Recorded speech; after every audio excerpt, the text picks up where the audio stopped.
The automobile is one of the most important inventions that revolutionized the modern world. In America, the rich history of car culture runs deep as technology continues to shape the future of the industry. Jason Stein, former publisher of Automotive News, is here to share the stories of people passionate about cars, from industry leaders and innovators to car-obsessed celebrities. Buckle up as Jason takes you inside the boardroom, onto the track, and around the bend on Cars and Culture on SiriusXM Business Radio.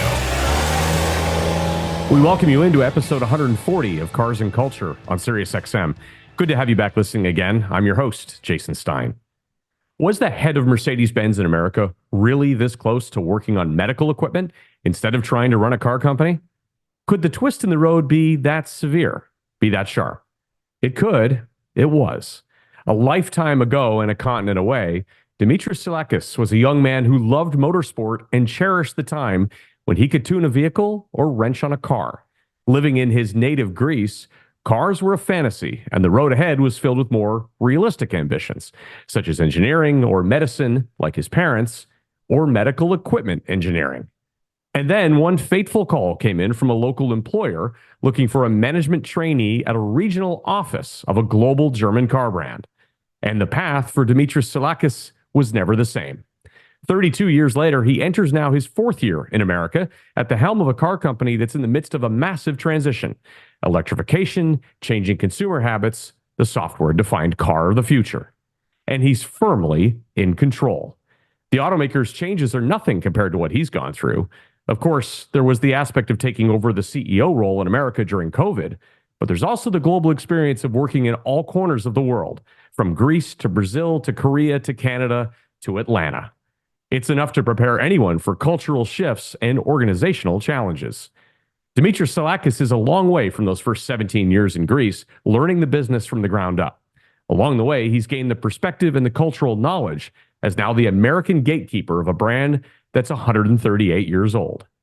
The Greek in America running the German brand, a perfect jumping off point for a conversation on cars and culture and changes from product to EV strategy to maintaining the Mercedes image. A tall order, but who's going to doubt the once medical-minded young man now? The Mercedes world from the man leading all of it in this country. My name is Dimitris Psillakis. I'm the North America CEO for Mercedes-Benz, and this is Cars and Culture with Jason Stein. There are a few brands going through a revolution that is as significant as the oldest brand that exists in the world. And he's at the center of it in North America. He's also at the center of really what I would say is a cultural change to some extent. And we're honored to have him on the program. Welcome in. Jason, happy to be here with you. Always good to be here with you. When we talk about culture, I have to go to the first part of any cultural conversation, which is the fact that you are unlike many CEOs of Mercedes-Benz USA. You're not German. You have lived around the world. You're Greek. You're well-traveled. And you've lived in places like Korea and Canada and Brazil. This is not a typical path, is it? Definitely not a typical path for a Greek, which starts from a small country in the southeastern part of Europe. And yes, traveling the world for business, but also for fun, with a brand such renown, as you said, the oldest brand, but we always say young at heart still, right, which is Mercedes-Benz. So you're right, I started my career with Mercedes back in '92, starting at Mercedes-Benz in Greece, where I worked for almost 16 years, I would say. So half of my career was in Greece, going up the ladder of Mercedes-Benz Hellas during these periods in different functions, and then leaving Greece for Brazil. And that was the start of another 16 years, as quietly you said, Northern Hemisphere, Southern Hemisphere, East, West. And yes, it was a cultural roller coaster, I would call it. Right? You're a global citizen. I mean, when you figure that you've touched all corners of the world.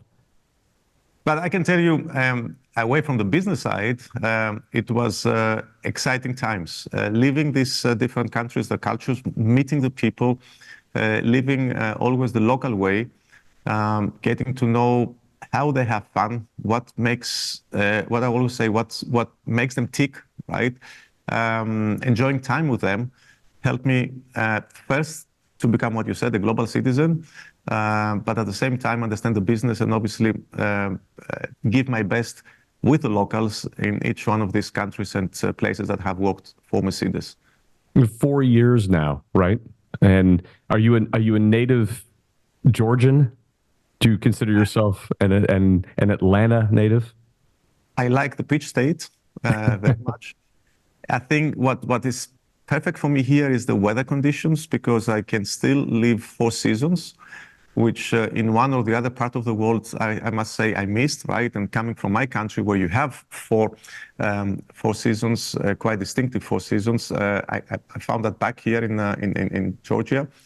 It's a nice place to be, easy to travel out, and I would say from a cultural point of view, it's different, it's nice. From food to entertainment to travel around, it gives a lot of opportunities. So I'm happy. The one who complains though is my wife, because I don't spend much time in Atlanta. I do travel a lot out with my business responsibilities out in the country, out to Canada. So yes, I'm not spending as much time as I would like to spend here. What is missing for me from Atlanta, coming back to my origin, I miss the sea, right? Still driving to the sea, it's still a long drive. Whereas when I lived back home, it was just 10 minutes walk from home. Yeah, it's a little further than that to go from Atlanta to the sea, right? Is it possible to have good Greek food in Atlanta? Yes. So you are invited to join me here, and I promise an excellent Greek restaurant with nice environment, but more than that, very good Mediterranean, real Mediterranean Greek food, light and grilled. Yes, wonderful. 4 years in the U.S., what is the biggest change that you've seen, I would say, from an industry perspective since you've arrived? I mean, we'll talk a lot about electrification, but I'm guessing that when you first landed in Atlanta, coming from Canada, where you ran that country for a short period of time, the world now, I mean, you've gone through every possible crisis that one could imagine, chips and COVID and everything else, yet here you are. What's the biggest change that's occurred? I think you said it. I came in Atlanta, assuming my responsibility for North America in the very beginning of COVID, right? And that created a totally different world. First of all, for me, getting to know the country, the business, the people of MB USA in the middle of COVID was very, very difficult. What came on top, obviously, was this the natural shift to electromobility, which the whole industry is taking. And these were actually the 2 biggest challenges. Now, if I look backwards to the already 3+ years which I've completed here, a lot of things have changed. How people are thinking and acting when it comes to purchasing a vehicle, the way also we interact with our dealers, which is the forefront, which is the customer front, let's say, for us, the mix of the products, the shift to digitalization of our business. So many things have changed. You said it right. Obviously, 32 years with Mercedes and having been in all these places around the world, I have lots of experiences, but this constellation of external and internal changes, it's unique also. I don't know that you could have had more things change on you in such a short period of time. Nothing really gets you ready for that, does it? No, but always that was probably the experience which I gained over the years, moving and picking up different challenges with our company. You always go in, you adjust, and you find a way to move forward. And I think this was also the recipe for here for MB USA. It's exactly what I did with the team here. We address the challenges, and we try to combine our global strategy, the Mercedes-Benz global strategy, which, yes, has evolved in the last years, but at the same time, fit it into the needs of the US market. And I think looking backwards, can say, I'll not say we were successful, but I can say we made it, right? To be or not to be successful, to be judged by our customers, not by me. And you made it too. I mean, you had to learn, as you said, you had to learn a whole new team. You had to learn a whole new market. You had to go through a product, I would say evolution to some extent, a propulsion evolution. Let's focus on the first one, getting to know your team during such a tough period of time. How difficult was that for you? It was to me to join and actually to understand my close team was not so difficult because this team was here with me, let's say in the office, and we could engage. But to meet the whole team of MB USA, which is a big team, not only here in Atlanta, but spread around the country in different vehicle preparation centers, training centers we have, parts delivery centers, was a big challenge amidst COVID. But I would say people were very open, also curious, right? Because things were different. There was a new CEO in the company. So despite the challenges, I think very quickly we got to know each other. We shared the same belief that we need a North Star. We need to define it. We need to describe and define the course to our North Star. And this is what we did together with the team. It came from within, did not came from outside. And we put a path forward, which we've been diligently implementing in the last 3 years. The signs of this path, I think by now are visible. Lots of things have changed with our network, with the presence of the brands, with our, I would say, bold presence in the new worlds of battery electric vehicles. So it's not anymore a theory or a plan or an exercise on paper. By today, it's something which people can see the move and the steps we have taken towards our North Star. Mercedes means very different things in very different parts of the world, whether it's in Greece or in Brazil or in Korea or in Canada. What have you learned that it means in America? You said it, Jason. Mercedes is probably, when it comes to automotive world, at least the most renowned brand, I would say. When it comes to brand value, by intra-brands, we have we're in the top 10 and raising. So we don't lack awareness, right? But what we do and work with our brand is to make our brand more accessible, more approachable, and obviously evolve our brands to deliver and to adjust to the needs, to the social changes and to the needs of our customers and people. And this is what we do. So it means a lot. People are dreaming, people are aspired by Mercedes-Benz, not only to acquire a Mercedes-Benz product, but I believe to lead to how Mercedes-Benz is evolving, how Mercedes-Benz is creating innovations, how Mercedes-Benz is leading the way in the automobile world. So this is for us, on one hand, it's I would say an honor, a pleasure to deal with this brand, but at the same time, it's a big commitment to deliver upon the expectations of our customers. And that's what me personally, but also the whole team here at MB USA would take to heart.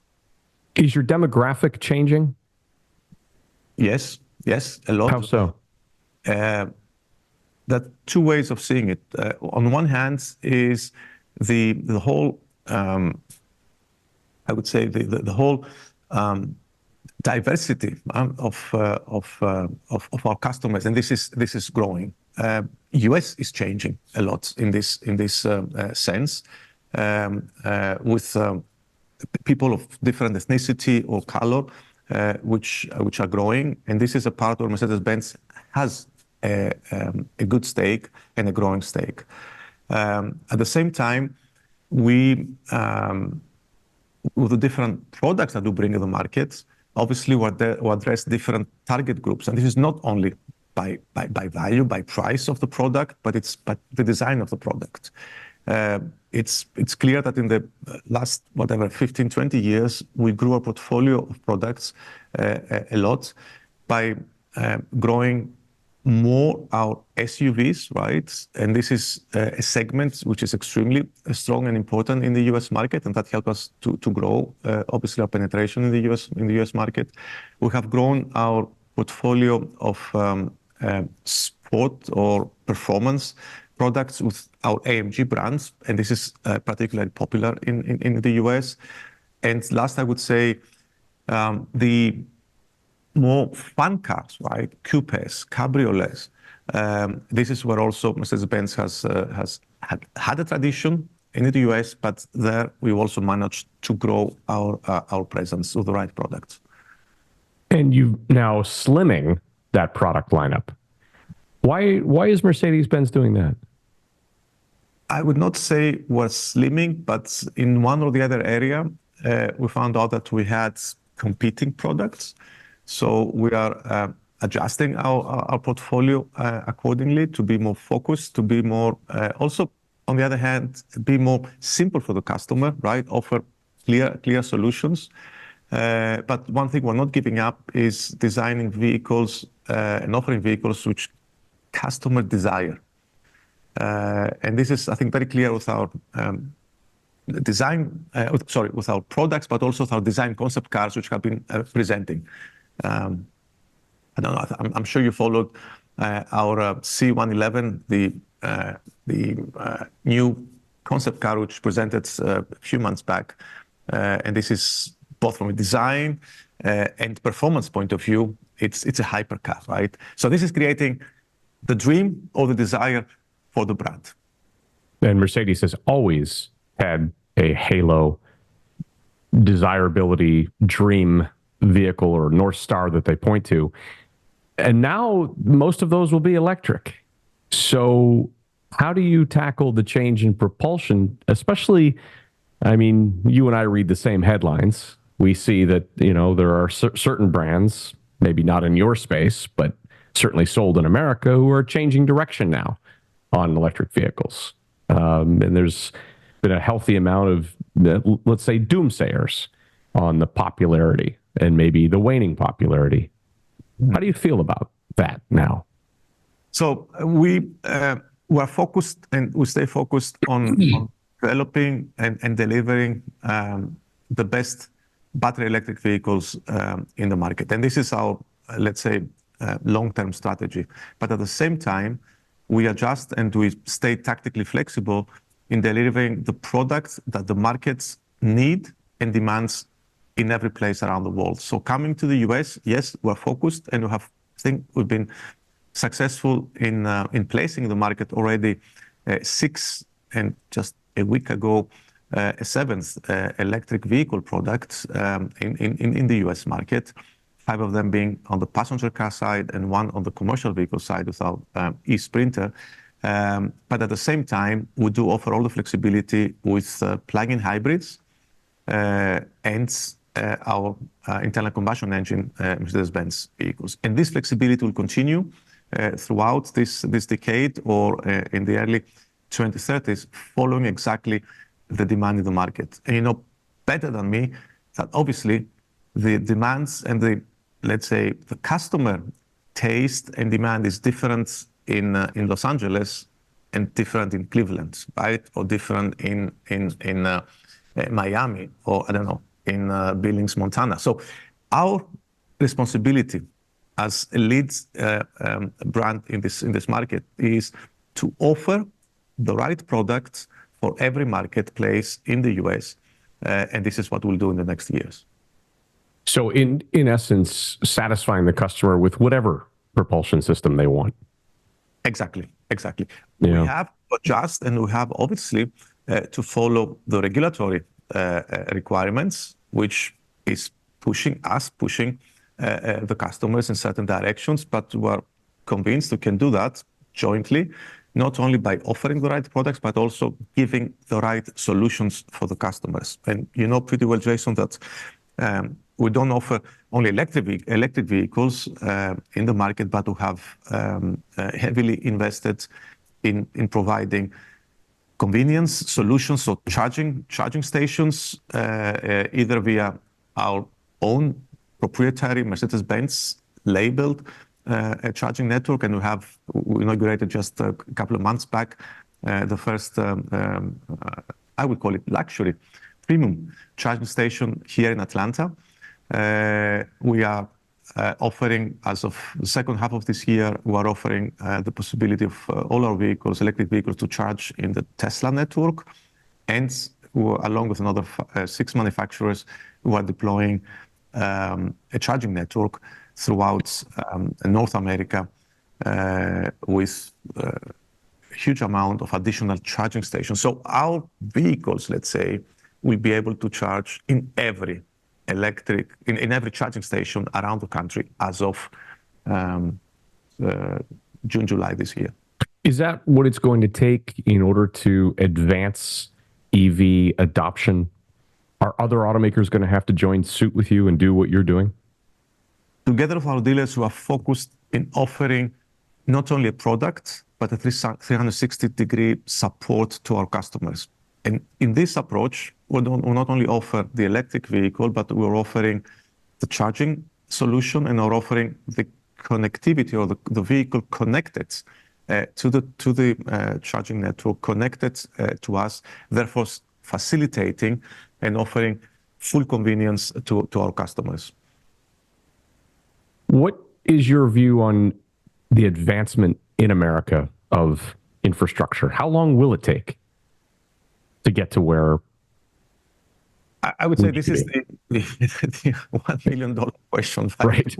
To put a date on when the tipping point for electric vehicles is in the market, or when the charging infrastructure will be adequate for the amount of vehicles in the market. I would say that independent of this question, the when, the important is to continue, all of us jointly, investing and creating for the customer the best conditions to make the step forwards and switch from what he has been used to drive and use for the last 138 years, let's say, make the customers easily take the move to an electric vehicle and change the habits from stopping in the petrol station and gas station and filling up in, 5 to 10 minutes, but also having to, take the nozzle, and this is not always clean and maybe not safe, and maybe move to another state where you can charge at home, right? You can charge at the office like you charge your mobile phone, or you can stop in the fast charging network, which is, by the way, growing day after day. There are more and more stations being built around the country, and I'm sure the measures which are taken to also incentivize the development of charging stations, this is going to come in the next years less of a challenge for the customer. When we think about internal combustion, and there are many Mercedes-Benz owners and fans who love internal combustion engine vehicles, and you've certainly produced your share of exciting products. When the E-Class that was just recently launched, when it's labeled as the last new combustion engine model, is that a little bit of a sad moment? I would not say there's nothing last yet. There's nothing last. It's two different paths which we're pursuing, keeping the development and keeping the support, and yes, continuing bringing very, I would say, very attractive internal combustion engine vehicles like the new E-Class, and in a couple of months you'll also see the new CLE, right, the coupe and cabriolet version of the E-Class, which are brand new products in the market. But at the same time, obviously, we're focusing on developing new platforms for fully electric vehicles, and there are exciting products to come already next year, in 26, 27, like, for example, the new CLA, which you had shown a concept car recently at the CES, It's a great car, which, by the way, it's on the same platform. We can have the electric and the internal combustion version of the CLA, of our entry SUV, the GLA, the GLB. So these products are coming in the market in the next couple of years, and these are either fully electric or ICE.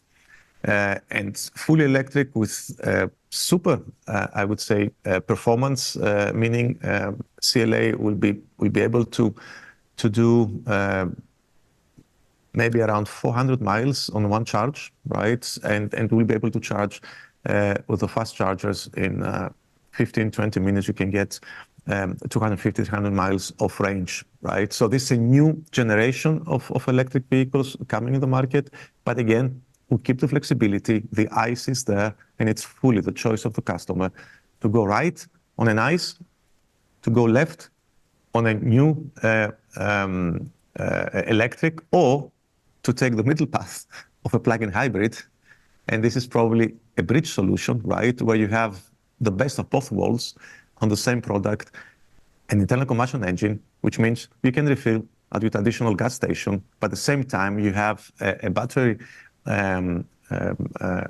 electric engine, which can drive the vehicle with up to 50 miles without engaging the engine. And you can, of course, in short commutes, home to office or home office back home, you can stay with your fully electric driven plug-in hybrid, and you can recharge at home overnight. So this is what I call flexibility. And this is what we're poised in offering in the US. Already, we have, for example, the S-Class hybrid in the market. We have the GLE hybrid in the market. This year, in the next, in the second half year, we'll bring the GLC, which is our most popular SUV in the US market. So we offer all flexibility of solutions. And then, of course, there's also the AMG 1, if you really want to get extreme.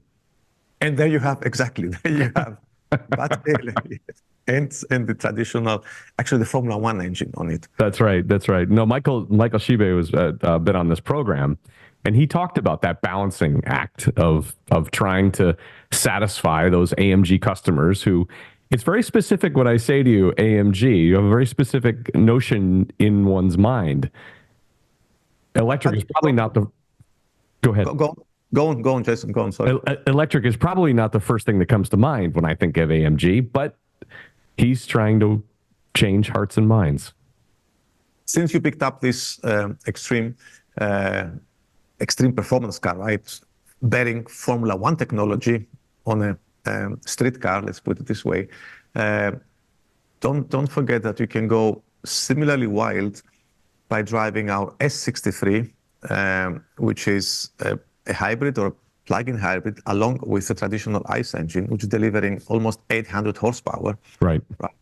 In combination, and this is really, really, really fun to drive. But talking about products which are iconic for Mercedes-Benz, you know that we have shown in CES, I would say we gave a stance with the electric G. So even this product, which is an iconic product with 40 years of history, our squarey, bold G-Class, which is extremely popular in the US. It's the #1 market in the world with the G-Class. It's not Germany here. We are going fully electric with this vehicle, and soon we'll be bringing it to the market. Yeah, I saw it there. Yeah. Electric G-Class. Yeah, it's incredible. It goes in parallel to the ICE. So the ICE will be there, will continue being produced, right, on the 550 version or the G63 AMG, but at the same time, very quiet G-Class. Yeah, fast enough to blow the doors off of it. Yeah, absolutely. Also at CES, you unveiled the MBUX virtual assistant, which uses AI to provide a more human-like interaction with the car. That's a whole new boundary for us too, isn't it? Yeah, you got it. And that's exactly what I said at the beginning.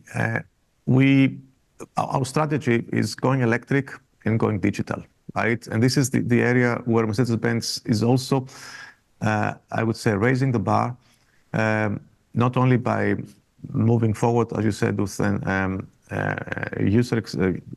MBUX system, which is using AI to be much more friendly, to be much more, I would say, witty even, with the customer. But at the same time, we're developing our own operating system, the MBOS. You heard that a couple of times been said by our chief software officer. And this is where the vehicles are becoming smarter, but at the same time, based on this system, they're becoming always more up to date, and they offer more options for the customer. So the vehicles are not aging, but by aging physically, they're also becoming smarter based on these technologies. Let's go back to a little bit of your history. How old were you when you saw your first Mercedes-Benz, and where were you?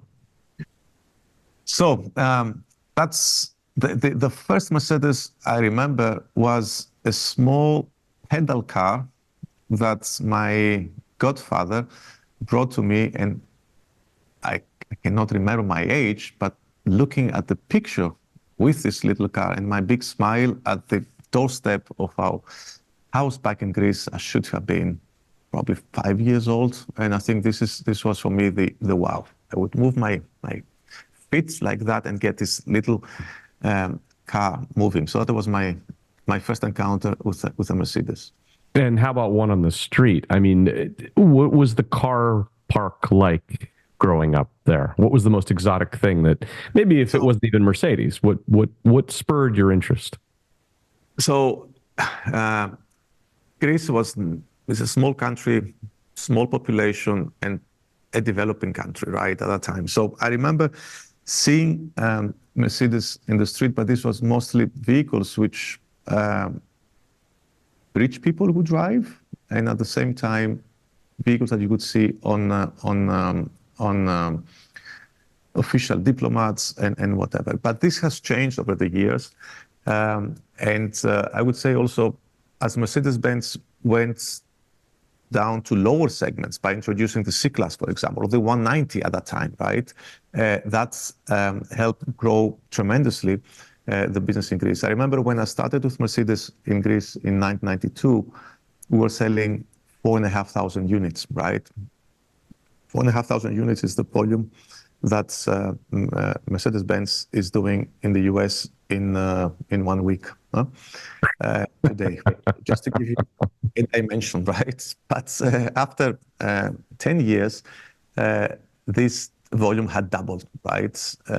And when I left Greece, already selling 13,000 units. So just to show you how the markets and how the, let's say, for two reasons, since first we as a brand, we came down the ranks with products which were more affordable. I said before, the 190, C-Class, the A-Class, the B-Class, right? These were products which offered greater opportunities for volume.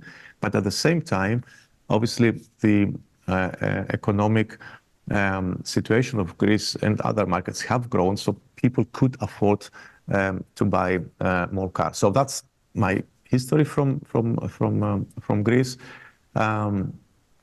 And this has helped, obviously, the brand to grow and gain also younger customers, which we could, based on our loyalty and based on our services, we could grow these customers along with the brands over the years, right?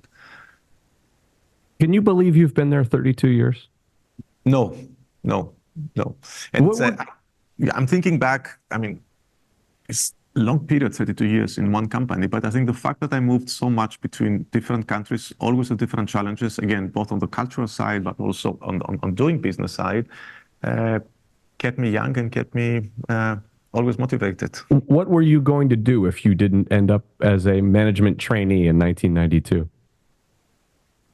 That's a good question that drags me back to my dilemmas at that time, because I have not studied automotive engineering or anything, or business or whatever, which could lead me to this field. my field of studies is on medical electronic engineering, and I did work in this. I studied abroad. I studied in England, in the UK, and I did start my career in this field where I invested altogether 5 years almost, both working in the UK but also back in Greece. And then I came to a point that I said, okay, what do I want to do in life? And I wanted to move forward on this field of the medical electronics, or let's say the electronic or components field. But I got a proposal and offer by Mercedes-Benz, and then at that moment I followed my heart. I followed my hobby. Cars has always been my hobby. Driving, following races, following whatever. With my friends, fixing and tuning and whatever vehicles was a hobby, which I decided to do a career around that and drop my career on the medical electronic field. Medical electronics instead of Mercedes-Benz, right? I mean, the two things are a little bit on a different end of a spectrum. Totally. Digging back, both my parents medical doctors, right? And okay. I did not follow their professions, but I was attracted by engineering. I combined the medical with electronic. That was my first thought. But when I engaged, as I said to you, my hobby, liking cars, drove me out of the medical electronic field, and companies like Siemens and Medtronic and Pfizer and whatever. And I moved out to the world of cars. And I don't regret that. That was fun. Yeah. It's still fun. And if you also see how we have evolved, right, or how the automotive industry has evolved over the years, it has been exciting. Amazing story. How does Mercedes-Benz need to evolve going forward? I mean, let's just assume that we're still having this conversation in another 4 years. And I would answer this question because obviously I don't have the crystal ball and I cannot tell you what will happen in 5 or 10 or 20 years' time. But I would answer this question by looking backwards, right? If you look backwards and you see where we started as a company 138 years back, and if you see how these brands over the years did not only survive all these crises, changes, revolutions of the industry, but has always managed to innovate, always managed to bring the new, to bring the different, whether that was in design, whether it was in technologies, whether it was on the way of doing the business. I have the full confidence that with the people which work for these brands and with this inquisitive spirit that we have as a brand, will continue playing a significant role in the next 5, 10, and 20 years. But that is because we don't stop innovating. We don't stop thinking and chasing opportunities. And I imagine you spent a good amount of time challenging internally, maybe looking externally, to maintain that Mercedes image, to maintain that Mercedes culture. Correct. And this is, I think, the biggest challenge we have, right? To share a vision, to believe on this vision, right? And to help ourselves, starting with me, but also with my team and everyone which is part of the big MB USA family. And there I include also our dealer family, right? Which is what the customers, what you see on the outside. So this big family, which is more or less in the US, I talk about over 35,000 people probably.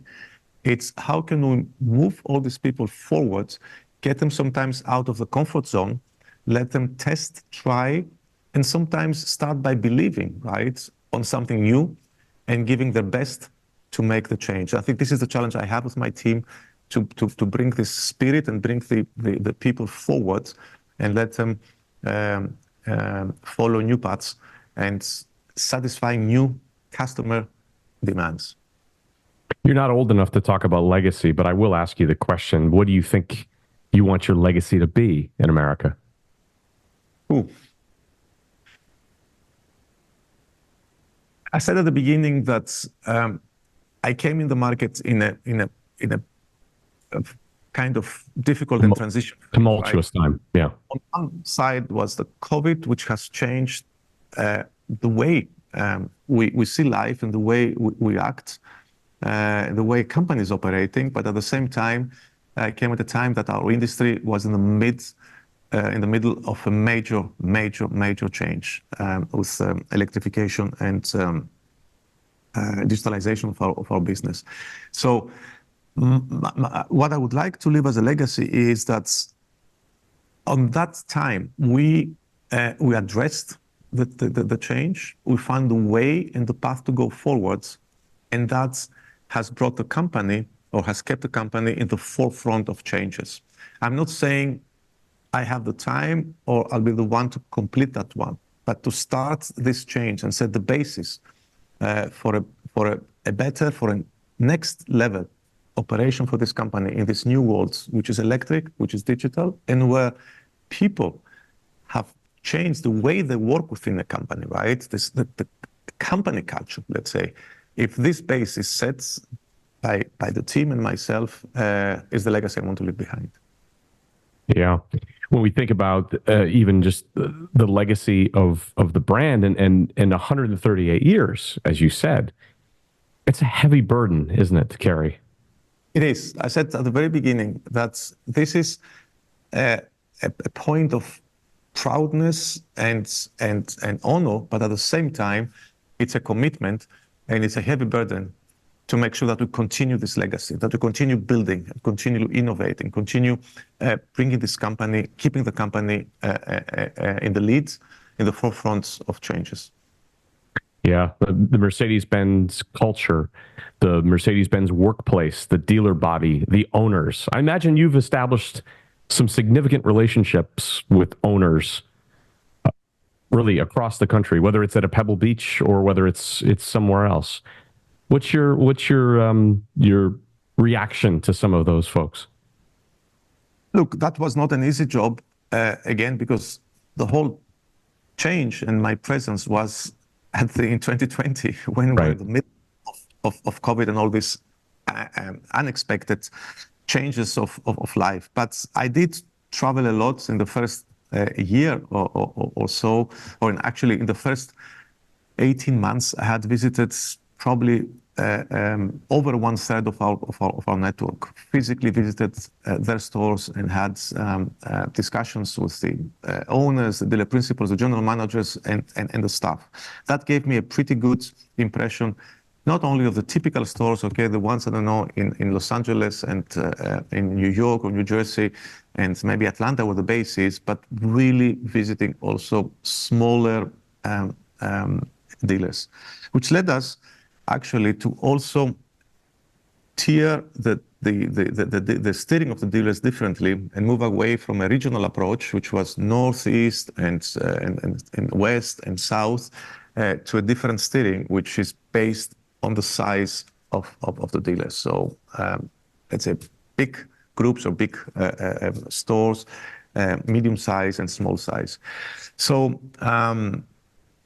coming back to your question, spend a lot of time with the dealers, hearing the dealers, seeing their concerns, and I can tell you they have very legitimate concerns on how does the future look like, and they are very willing to adjust to that, right?